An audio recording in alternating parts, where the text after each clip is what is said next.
O que falar de Resident Evil 2, tanto o original de 1998 e o remake de 2019? Cara, esses jogos praticamente são os que eu mais gosto da franquia, por conta que no meu primeiro videogame era lá o PlayStation 1 e ele era todo fodido na época, enquanto geral tinha o PlayStation 2 ou até mesmo o PlayStation 3 e o 360. Para isso eu só tive que jogar 2 vezes o original e 2 vezes o remake, ou seja, sair com o cérebro derretido, querendo dar uma bazucada em zumbi no final de tudo por conta das armas infinitas, porque cara, eu zerei praticamente 4 vezes o mesmo jogo, só mudando o detalhe que um é o original e o remake. Ou seja, a mente do palhaço já não tava direito. Acabou que por isso mesmo eu resolvi rejogar o jogo, tanto o original e o remake ao mesmo tempo, até para comparar com o pessoal que reclama das mudanças do remake que teve em relação ao original. Aliás, eu lembro até hoje do meu falecido Xbox One, quando eu ganhei o Resident Evil 2 Remake, que eu ganhei e tipo, foi praticamente quando o game saiu ali em 2019. Foi mágico pra caralho jogar o jogo, tava muito bonito, mesmo travado de 30 FPS, e assim, eu acabei me cagando de medo jogando só o início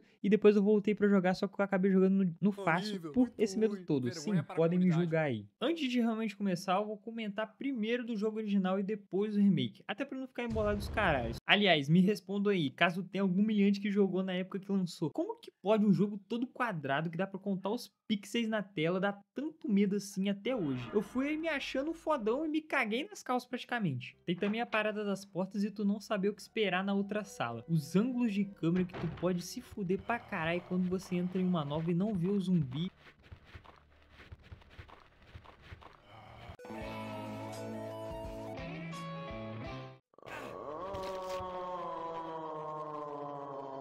Ou atravessar o mapa inteiro, ele sem perceber, é genial, cara.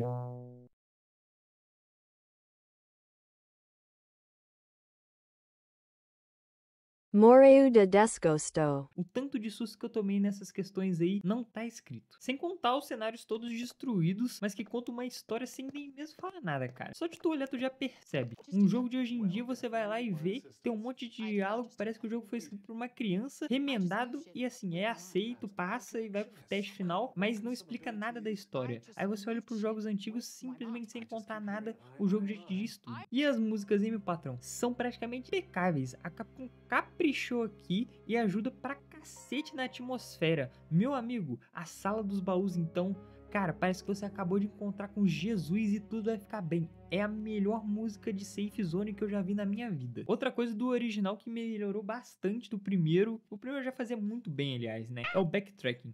Cara, é muito bem pensado o início da delegacia. Pra mim foi a melhor parte do jogo disparada. Dessa forma eu acho que fica melhor do início do jogo e lá pro final fica mais linear. Até pra não te cansar também e você não ficar enjoado. Igual os jogos mais novos que, por exemplo, fazem o inverso. Você começa fazendo coisa mais linear e lá no final você fica rodando coisa, voltando pro lado pro outro. Pelo menos no Resident Evil 8. Resident Evil 7 ainda se salva nisso, que o backtracking é bom. Tem alguns outros detalhes pequenos que influenciam pra caramba, que é o arsenal de armas bem variados do que eu joguei. Tem metralhadora, tem pistola, tem a crossbow, tem o lança-chamas, tem a bazuca, tem a faca, a mais inútil de todas, com todo respeito, tem a 12, tem a minigun, um treco de atirar estaca elétrica e a mais foda, a máquina, moleque.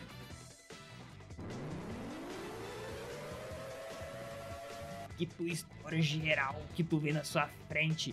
A melhor arma disparada do jogo, com todo respeito. E calma que ainda não acabou, tem a administração de itens, que é um ponto muito brabo e pica do jogo, que tu não pode ficar levando tudo de um lado pro outro. E assim, isso é genial pra época e até hoje pra mim é uma mecânica muito boa, diferente dos jogos de hoje em dia, que você vai levar tudo e vai ter, porra, meu Deus do céu, eu mesmo nem levava item de cura pro lado e pro outro, só era arma e é isso aí, mano. Qualquer coisa reseta e tá tudo show.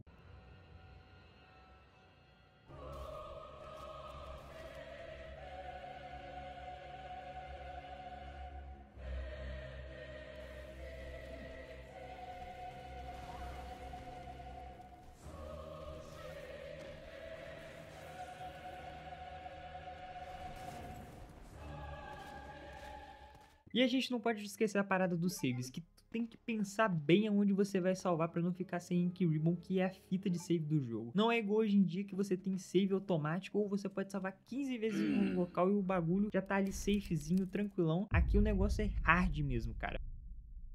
Aí não, mano. O cara virou mercenário. Eles postam, tipo, eles apagaram os que tinha correndo no YouTube e agora tem só, tipo, corte só de algumas cenas. Ah, é que fudeu. Olha o tanto de...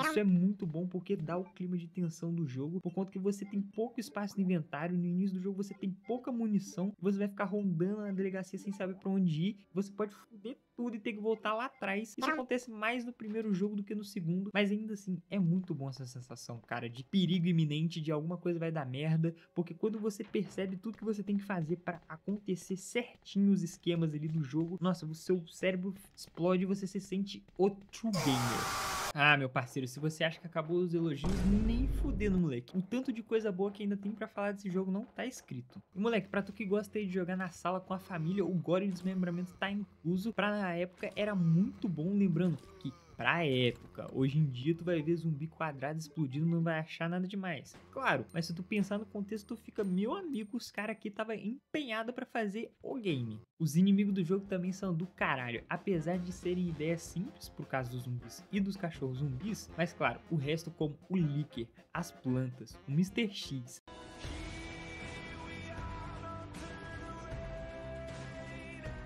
As aranhas são legais até demais, filho. Mas esses são com maior presença no jogo. Tem alguns outros, tipo corvo. Quem é que liga pra porra do corvo que aparece numa sala? Me diz.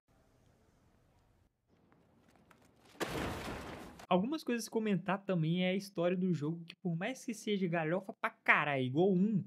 Tyrant. Stop it.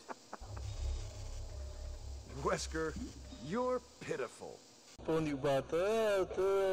Ainda assim, é muito boa. E os falhas do jogo que ainda ajudam a dar o contexto que eu tinha falado da atmosfera lá, aconteceu realmente na delegacia, pra até contextualizar os cenários, tanto do lado da Claire quanto do lado do Leon, são muito bons também e ajudam bastante. E assim, eu poderia ficar aqui horas e horas falando dos detalhes do jogo, só que assim, eu vou citar alguns que você só vai perceber jogando mesmo ou encontrando no YouTube, tipo, andar devagar perto do Licker ou do cachorro, eles não te atacam, até porque o Licker é surdo. E o cachorro em si, eu acho que é mais programação do jogo. Lá no primeiro tem isso e é explicado. Aqui nem tanto. Sair mexendo no cenário também pra encontrar itens é a boa, é maneirinho, só que tipo assim, pra época do PlayStation 2 que tudo era quadrado e você conseguia ver os pixels, eu acho que não era tão legal porque você não conseguia diferenciar as coisas e saber onde tá os itens. Bom, fazer o que, né? Também tem a barricada de, tipo assim, tem um lado da delegacia que tá aberto e você pode barricar um lado ou o outro. São pequenas escolhas que o jogo tem que vai influenciar mais pra frente. Também tem pegar itens no subsolo da polícia e não deixar o outro personagem ficar sem nada, tipo, é uma metralhadora e uma parte de uma pochete, você escolhe. Se você pegar as duas, você se foge na outra campanha que você não vai ter o item, só que isso é maneiro pra você pensar o que você vai fazer, depois que você percebe, né, que se você jogar pela primeira vez, você vai acabar não sabendo o que vai fazer, e depois de zerar as duas campanhas, você tem o zumbi do Brad lá,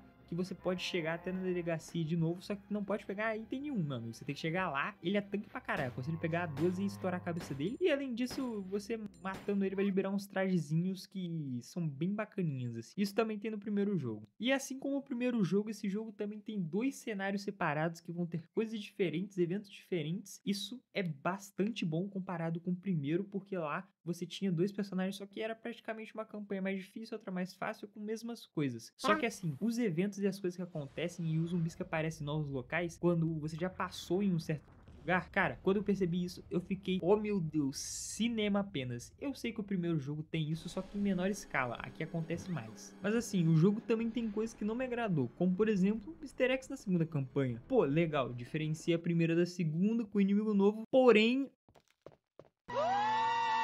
o maldito só aparece em certos locais e tu pode simplesmente fugir dele e ele não vai atrás. Se eu não tô enganado, no 3 eles corrigiram isso com o Nemesis, que ele pode ir pra outras salas, até onde eu lembro, e ele corre. Ele não fica lá indo devagarzinho, te dá um soquinho e vai embora. Ele realmente é um inimigo perigoso, ele dá criticalidade pra situação, fica perigoso mesmo. Mas me corrija se eu estiver errado, eu não lembro se realmente ele passa entre portas. E agora sobre a dificuldade do jogo, pô, eu joguei no normal, porém eu achei bem ridículo, principalmente perto do final, que qualquer uma das campanhas tu fica com um cu cheio de munição e vira uma máquina de guerra que poderia dar bem mais munição ao jogo, porque sinceramente você vai ficar muito tranquilo lá pro final. Isso aconteceu em certas partes no meio do jogo de eu ficar preocupado com munição, mas sinceramente, se você for jogar no normal é bem tranquilo. Ah, e sobre os puzzles, eles são icônicos sim, eu não vou discordar disso, mas eles são bem tranquilos, não chega nada a ser do nível do Shakespeare lá do Silent Hill 3, que tu precisa de um TCC praticamente pra passar no modo difícil. Só que ainda assim, Tem alguns que tu precisa quebrar um pouco de cabeça, mas eu acho que poderia ser mais difícil, porque assim, é bem fácil de passar os puzzles, você já bate o olho ali e já consegue fazer. Outra coisa também, eu acho bem legal ter as duas campanhas pra estender o game. E lá pra 1998, quando o jogo saiu, a criançada deveria adorar essa porra. Mas em geral, elas são bem parecidas, mesmo tendo suas diferenças, claro. Mas eu não gostei muito desse sistema de, tipo assim, você tem que jogar o lado A, o lado B, mas eles são bem parecidos. Acontece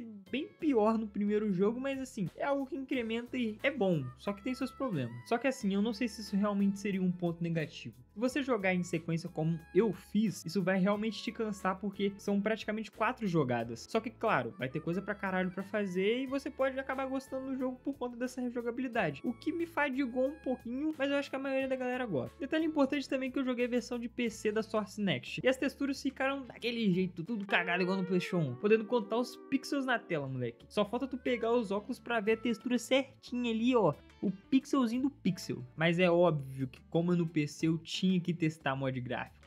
E o jogo fica bonitão. Imagina um bagulho mudar da água pro vinho. Todos os cenários ficam em alta resolução. Mas claro, com limitação da tela 4x3, que é um formato quadrado diferente do 16x9. Isso por conta que o jogo eles não fizeram mod pra isso. E eles também deixaram as texturas nesse modelo pra não ficar esticado e dar bug ou algo do tipo. E olha, eu vou ser sincero, que trabalheira da porra eu tive pra achar esse jogo e aplicar os mods. O jogo é todo cagado, pois vem com a versão de PC que é tenebrosa, ela é japonesa, detalhe. Apenas portaram com botão e toma essa porra aí. Novamente os fãs salvando a pátria, enfiando 30 mods no rabo do jogo e fazendo ele rodar. Só pra lembrar também, tem a versão da GOG, mas o pai tá pobre no momento, aí não deu. E não sei se eles arrumaram os BOs da versão original. Pelo que eu vi por cima, mais ou menos é uma versão boa, mas você ainda precisa de mods pra jogar 100%. Uma coisa a se comentar desse negócio de porte também é que esse jogo foi portado pra quase tudo. Ele é quase um Doom disfarçado, teve a versão de GameCube, PlayStation 1, PC, que foi a que eu joguei, Nintendo 64, essa daí tem um espaço especial, porque a versão de PS1 tinha 2 discos e em cada disco era papo de 700 MB. E se eu não me engano, eles simplesmente pegaram um cartucho de Nintendo 64, que era 32 bits ou 64 bits. Eu errei o bagulho, é megabyte. Ou seja, fudeu, né? Mas é claro que não, caralho. Os caras conseguiram enviar a porra do jogo todo em um único cartucho. O jogo todo, moleque. E ainda adicionaram mais coisas só pra rir na cara do perigo. Tudo isso por conta de quem era proprietário do CD/DVD, eu acho, né? Não lembro. Era a Sony. E a Metendo não queria pagar os direitos de uso pra Sony. Olha que genial. Além disso tudo aí ainda, o jogo contém modos extras e tem o tão temido Tofu, o melhor personagem do jogo sem discussões. Ele tinha que estar nessa parte do vídeo, cara, não poderia faltar. Daí até onde eu lembro a gente tem a Extreme Battle, que é mais um protótipo do Mercenaries. O Arrange Mode, que no caso ele vai mudar algumas coisas do mapa aí, 15 posição de inimigos. Só que assim,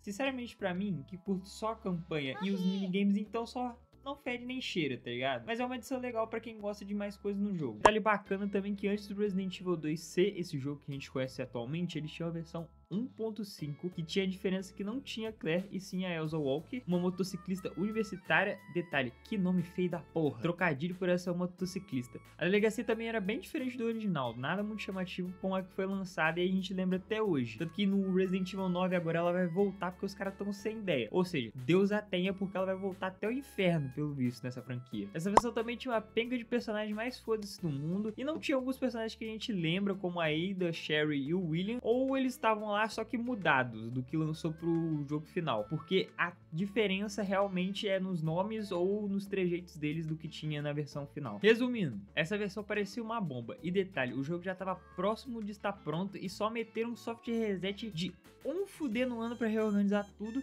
e fazer o jogo de 1998, que é a maravilha e todo mundo lembra até hoje. Claro, eles reutilizaram coisas que já estavam prontas, porque senão ia ser impossível de fazer isso em um ano, na minha opinião. Só passando nesse finalzinho pra avisar que o vídeo vai ter uma outra parte, porque ele ficou grande. Essa próxima parte vai cobrir o remake. Isso é devido porque eu tô editando tudo solo agora e dá bastante trabalho, demora pra reutilizar, revisar, editar e revisar de novo, e aí sim lançar. Mas é isso, espero que vocês tenham gostado.